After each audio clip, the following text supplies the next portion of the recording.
There's a lot to explore in God of War besides the hidden chambers and chests. There's a huge amount of hidden Easter eggs and references to the old games that we're going to look at today. Be aware that this video will be spoiler heavy, so go forward with caution. We're going to start this one with an explosion of a secret ending. After you scatter phase ashes from the highest peak in the realms, there's still an open world for you to explore and tame. Or you could just go back to your house. Should you head back to the wild woods and hop into bed for a well-earned rest, the screen will fade to black. You'll cut to several years later and be awoken by thunder and lightning. Kratos opens the door to see a dark, cloaked figure. He asks the figure to reveal their identity. The figure pulls back his cloak to reveal Mjolnir, brimming with electrical energy. And then the real credits roll. Earlier in the game, you had killed both of Thor's sons, Magni and Modi. It makes sense that he'd seek you out. Speaking of Thor, in one of the dialogues between Atreus and Mimir, you'll catch how the dwarf brothers forged Thor's hammer. It's a cool bit of a look into how exactly powerful the brothers are at what they do and how far their reach goes that even gods approach them. At the end of the game, it's revealed that the giants prophesized Kratos and Atreus' entire journey, though Atreus is referred to as Loki, the name Faye wanted for him. Kratos had wanted to name him Atreus instead, after an honorable Spartan warrior he fought with.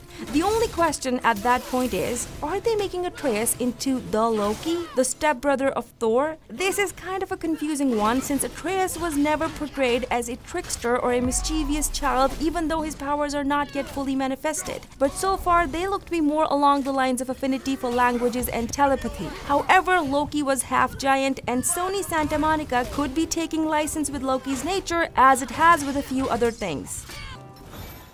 After you defeated a few Valkyries, Mimir proposes that since there was only one person who could have put all of the Valkyries into these cursed forms, it must have been the Valkyrie Queen. When you actually fight the Valkyrie Queen, a tough fight with all the movesets of the previous Valkyries, you find out she wasn't always the queen. There was someone who came before her. When you investigate, Mimir tells you that none other than Freya was seen looking for her wings. This sets the stage for a later confrontation with a very powerful and very pissed off Valkyrie Freya.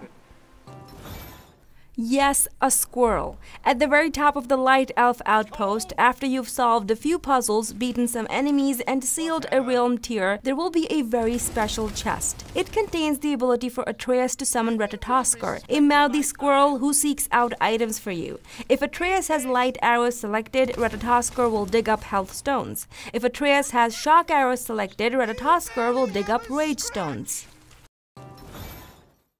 In the very first God of War game, the opening takes place out at sea and Kratos must kill the infamous Hydra. After the fight, Kratos enters the Hydra's mouth to retrieve a key from the boat's captain. Kratos kicks the captain down into the belly of the beast after retrieving the key. This boat captain appears again at the end of the game, as well as in God of War 2 and a brief mention in God of War 3. So the boat captain is a recurring big deal. In the latest game, at Stone Falls, there is a treasure map titled The Boat Captain's Key. The text on the map directly calls out the Hydra and Captain. It's a fun look back into the previous games.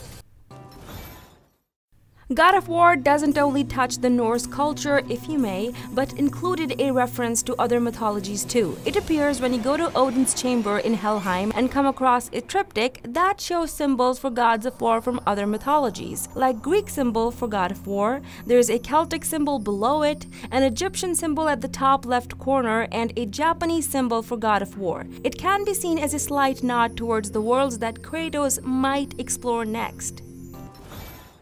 Athena makes a not-so-friendly appearance as Kratos is literally digging up his past and arming himself with the blades of chaos. She mocks him and says how he'll never change. A nice segue from the conversation that Kratos has with Freya before that. It's a great reference and also an answer to our question that did the Greek gods not know what Kratos is up to? As Athena put it, no matter where Kratos goes and does, he'll always remain a monster.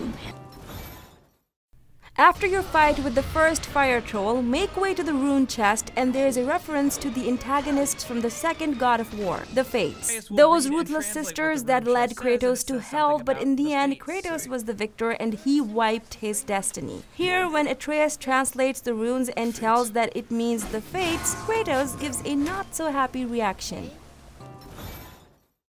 According to Mimir, near the end, Fimbulwinter, the long winter before Ragnarok, is 100 years too early, and Kratos did something the prophecy hadn't foretold. That Kratos exists outside the prophecy somehow, and that's another reference to the fates for the sharp-minded. Kratos has no destiny since he defeated the fates in God of War 2.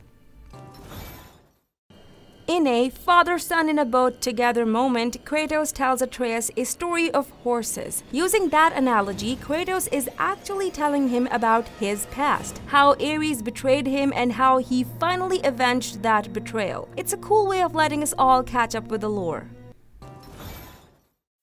In the first E3 reveal trailer, there's a scene when Atreus and Kratos are attempting to cross a bridge when suddenly a fire troll smashes its way through it, attacking the two.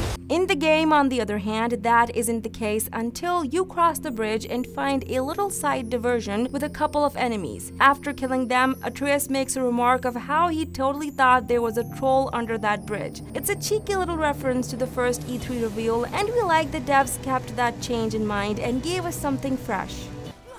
And that's all the Easter eggs, references, and secrets from God of War that we came across. Let us know in the comments which ones you discovered. As always, leave this video a like and don't forget to subscribe to SegmentNext for more God of War goodness. Until next time.